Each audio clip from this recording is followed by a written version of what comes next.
سلامونه ملګرو، دی وخت مو چرګانو چوک کې موجود یو. د چوک حالاتو چې لیدلی شو دلته په درجنو په سنګټو کوم خلک دي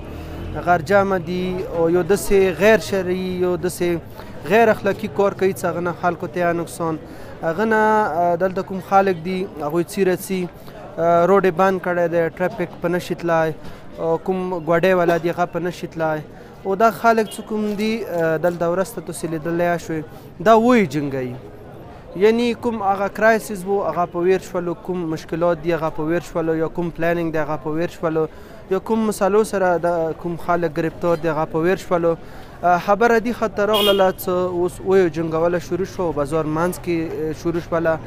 د دوره بې حسه خلک چې هغه کې لړو والا یا دي هغه کې غټ خلک یا دي هغه کې متوسط طبقې والا خلک یا دي وایي جنګوي نو واقعا دا یو افسوسناکه خبره دي دلته کوم روډ یې بند کړی دی یو څه څومره پولیس والا دي چې هغه دلته ټرافیک والا دي که نور ایس ایچ اوګان دي یا انجمن دی فیډریشن دی یا نور کوم ادارې دي هغوی ته پکار دی چې دغو په خلاف بھرپوره کاروایي وکړي دا چې کوم دی دا د روډ دوی نه خالي کړي خدا نخواسته یو خو سکیورټي مسله ده دلته هېڅ قسم ته تلاشۍ ملاشۍ نشته که یوه نیمه دمکه وشوه بم بلاست وشو بل څه وشو نو دا به موږ ته دومره نقصان راکړي چې پرشنار تاریخ کې به بیا دومره نقصان نه وي شوی. مهرباني.